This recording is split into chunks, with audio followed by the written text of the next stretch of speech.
Okay, you are now live on Live Free DIY Hard. Everyone, I'd like to introduce to you Brian Walker of the band A Day Without Love.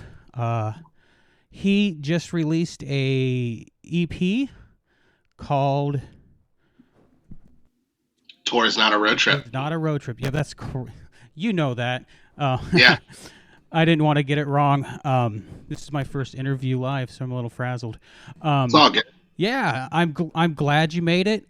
It's I'm Yeah, I was glad. getting black tea. I actually still need to get it, but that's why I was late. No, no worries. Like I said, I'm glad you showed up. So it's my understanding you just finished a leg of a tour Yep, it was through the about 15, Midwest. 16 days. Yeah, it was a Midwest deal. Yeah, awesome.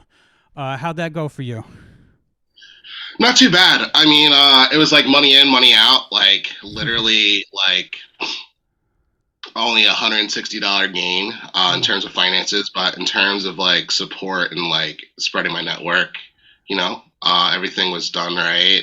Made new friends, awesome. got a lot of food, always had a place to stay. So all things considered, it was a good tour. Great, great. You've got two more shows on that tour, the second leg, if you will. Correct? For this month, I just include them as spring tours, but Oh, yeah, I okay. have a show with Michael Jordan, Jump Shot Pass, Awesome. which, if you don't know, is Pat the Bunny's brother. Yeah. People need to know that, in my opinion, not just because he's his brother, because he's done just as much good work. Like it's been in Ramshackle Glory and stuff like that. Playing that literally a week from now in Rockland, Massachusetts, at a place called Together Press. Look that Awesome. up on Google Maps. That does not make me a cop. That's a joke. It's just for the record. And then I'm playing in uh, Washington D.C. at Dwell. That's a house. DM Ask a Punk. And then I'm playing with Boy Girl Rising and Rumble Tramp in Raleigh, North Carolina. Awesome. Yeah. So let's talk about your EP that you released. It Sure. was middle of last month, if I'm not mistaken. Yeah, like literally 5 weeks ago. 5 weeks ago. Awesome. Yeah. Uh, I was lucky enough to be able to pull one of your limited pressings of Yep. Thank you. the record. It is a fantastic record. I meant to pull it, but I didn't, so we won't It's okay. be able to show it on air. But it's really neat looking, and it's lathe cut, right? It's Yep. not pressed, which is cool because you get to do the limited runs on those. I imagine it's a lot easier for smaller artists to. It's eco-friendly too and cost-effective. Yep. Yep, awesome. So let's talk about the first song on that EP, DIY or Die. That happens to Yep. be like one of my favorite songs. It's the first song I ever listened to from you, Oh, thank you. and uh, I kind of consider it the unofficial official theme song to my radio show. I think it's one of the things that kind of inspired me Oh, keep it to up. I appreciate it. start this show because it hits so hard, so and just expunges a philosophy, I Mm. think. So why don't you tell everybody about the song and your like thought process behind that? Oh yeah, totally. I wrote the song because I've realized, like, I've been playing like just the guitar since I was 18. I'm 34, and I've been like actively gigging, meaning like touring and all that stuff, for 6 years, and I've been just like gigging locally, like wherever I live, for 10 years now, right? And like I'd done the open mic thing even longer than that, and I realized that I met a lot of people who started to change. And I mean, people change regardless, but they change in a way that didn't feel right. Like they were like signed to these labels. Now, granted, I am signed to a label, like I'm with Your Mom Records, but signed to like labels that were just kind of taking away their autonomy. Mm-hmm. And I noticed that like after a short period when like the label didn't really work out, that their integrity was lost. And next thing you know, they're back to like working at a coffee shop, working at, a bar or brewery or wherever it is. And it's like, I personally think no matter what avenue you take in life, you have to have something to show for it, right?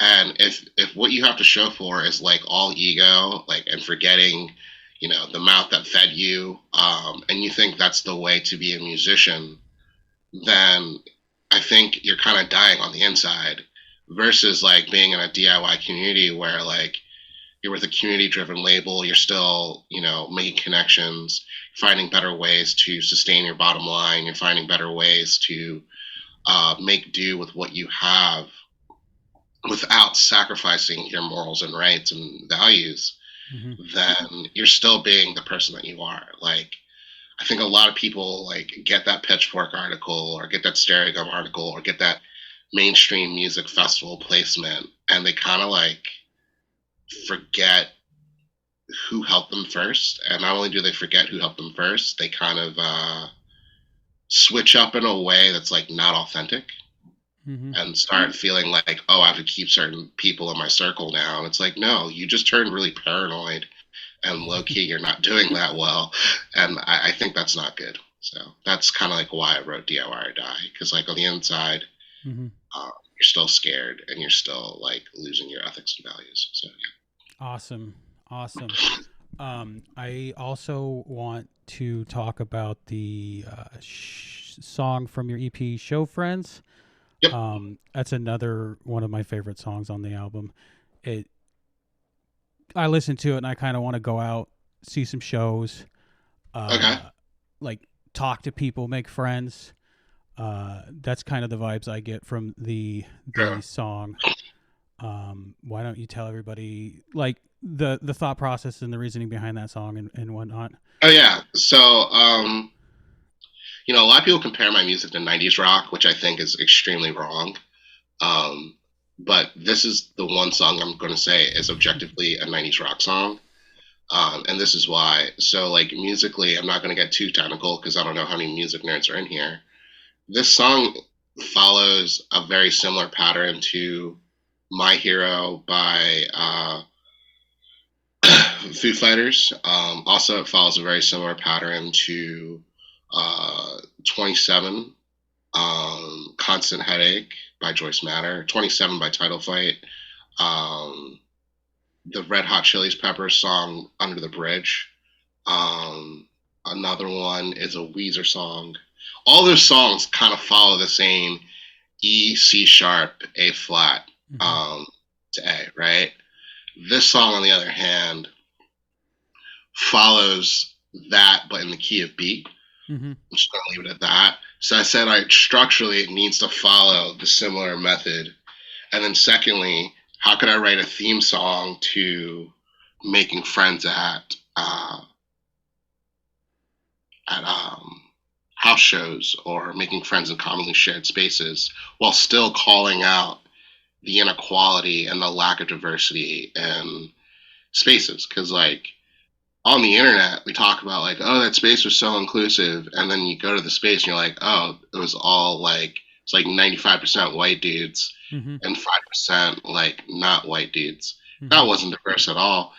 So, like, it's kind of my way of saying, like, hey, there's always a place where you can make a connection, but it doesn't take away from the fact that you still need to diversify the places for people to be able to make connections. And that's what Show Friends is about. So kind of celebrating it, but also holding it accountable for where it could be better. Totally. Awesome. Totally. Awesome. It's such a great song. I listen to it quite a bit, and I'm surprised to hear that people compare your music in general to 90s rock, because you've got a rather prolific discography. Like, Thank you.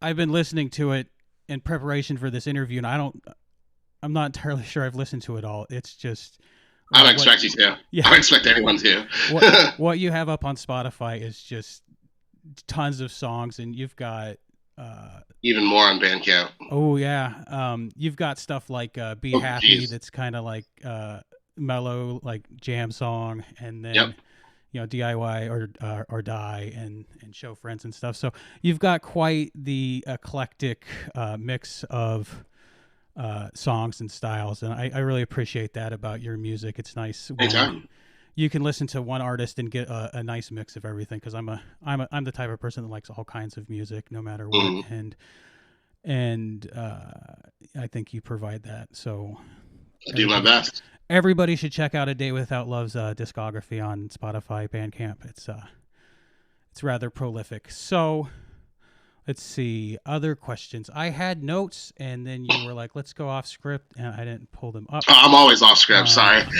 No worries. Let's see. Let's just talk about the Home on the Highway song, because I feel like that is it kind of gives the vibes of On the Road Again. Okay. As far as like the feeling, it's obviously not the same kind of like jam, but it just makes me like, oh man, that sounds like a really cool thing to go out and tour, and kind of makes it like that's the vibes I get. I don't know what you were going for, but explain that to everyone and whatnot, kind of what you were going with for this. I like that you say that, because I never thought that was what someone would get out of it, but what Home on the Highway is it's a song on confidence and a song about figuring out how to balance your life, because I think a lot of people, especially when they reach between 20 and 25, they change in a way where they give up their career, they prioritize the pursuit of marriage over the things they love. And like, on a random tangent, I think a big reason why people get divorced in their 30s is because of that.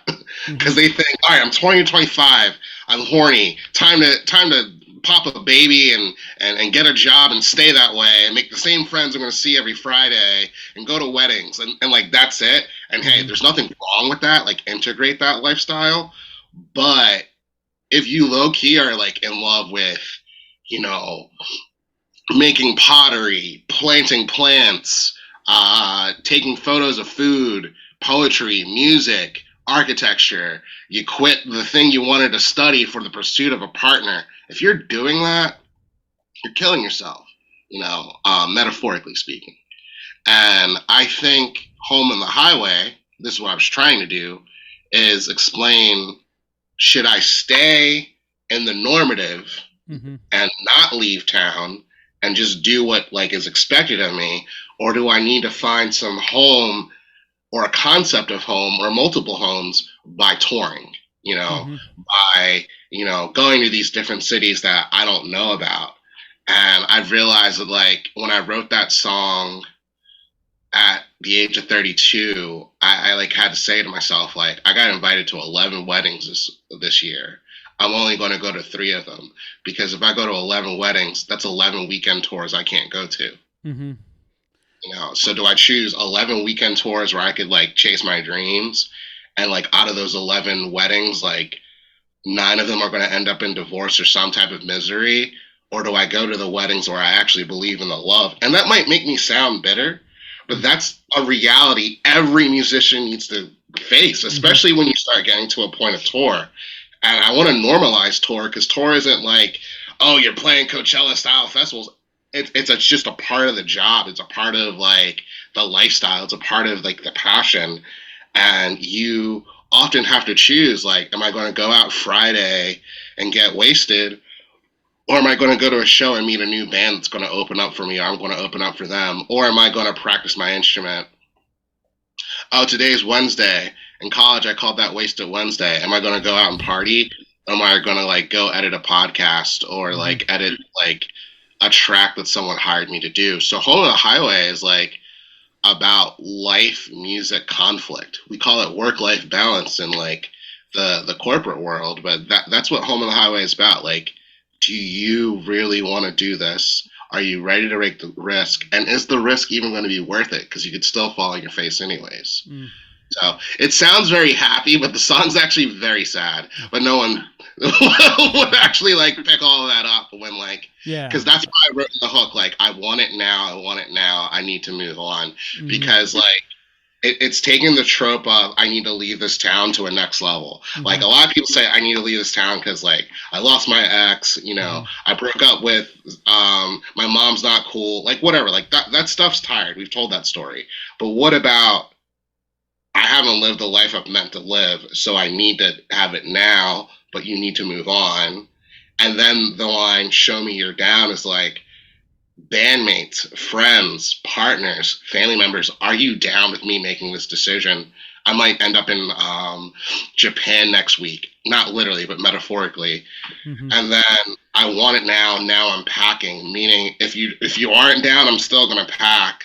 Mm-hmm. And and then I'm saying I'm leaving. Meaning, like I've let go of the things that are keeping me in my seat.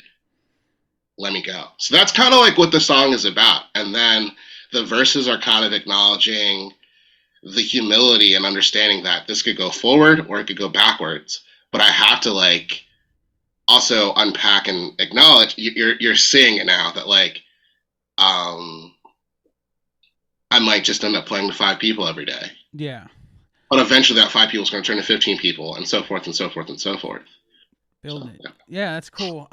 Yeah, maybe I've come to the realization that I secretly want to be a touring rock musician. That's why the song Maybe speaks to me so well. Yeah. I really think anybody can.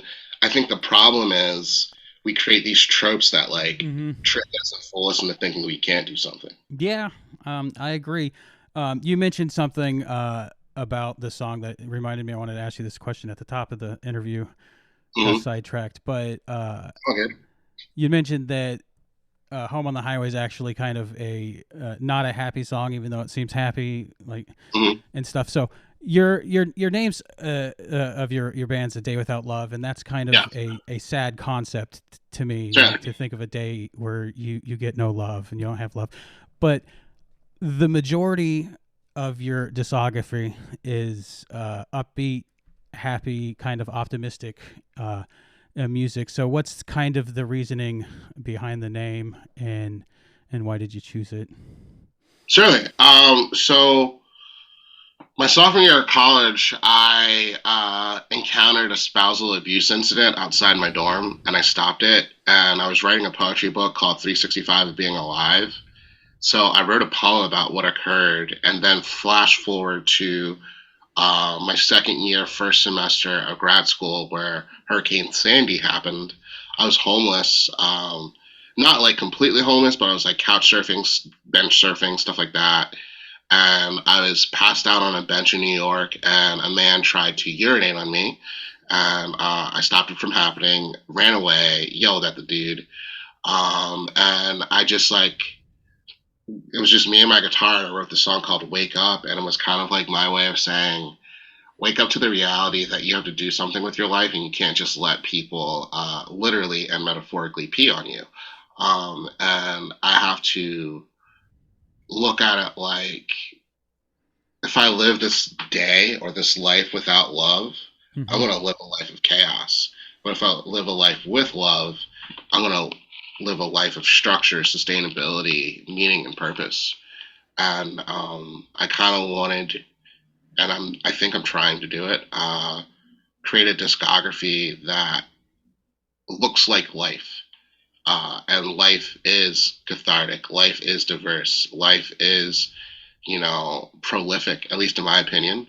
So I think a lot of artists spend all this time trying to like create this like uniform brand. Everything's the Mm-hmm. same color, and we're gonna all dress in these uniforms. And there is an art to that, but that's not real.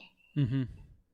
That's playing a character Mm-hmm. versus being self. So like a day without love is kind of just trying to emote who the truest version of you are, Mm-hmm. um, and acknowledging that there's good and bad in both.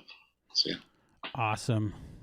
Okay, so we're running a little long, so I've got two more questions to ask sure. you. One, I want to finish this interview out with a song from your discography. So Oh, thank you. do you have one that you would like? It doesn't have to be from your newest EP. It can, although I will let you know that we played "Show Friends" and "Home on the Highway" right before your interview. So uh, and then also Be Happy. So, Okay. hey, a song that's not those. Pick one, and we'll play it on the way out. Got it. I would say play Caffeine because I was late because of caffeine. Nice. Yeah, That is the host of our other show, The Tempo's favorite song of yours, actually. So, cool. awesome. So we'll play that. Next, I just want you to pitch yourself, your friends, anyone that you'd like to give a shout out to, projects you're working on, stuff Sure. like that. I'd like to give a shout out to the following individuals: Sarah Johnson for being my designer and so patient with me. She's the one that made the album art for the past couple releases possible. I'd like to give a shout out to Katie Galvin, who's designed a lot of my merch. I'd like to give a shout out to my printmaker, my designer, and friend, Justin Arena. I'd like to give a shout out to Molly Compton of Your Mountain Records. That's my manager, my booking agent, Langan. I'd also like to give a shout out to everyone that's gotten a record. I'd also like to give a shout out to my animator of The Home on the Highway, McKenna Gray. And shout out to God because, none of this would be possible without him. And shout out to Grandma. Probably didn't expect all those shout outs, but I had to give them. Nah, that's great. I don't really have it in my head what you were gonna shout out there, but that's amazing. Thank you. Thank you very much for being our first interview on this Anytime. show. I'm very stoked. I'm hoping to do some more interviews with various people, and I As you really should. appreciate the Yeah, time that you've given us. So I appreciate you. thank you very much. And then everyone, we're gonna end this interview on Caffeine by A Day Without Love.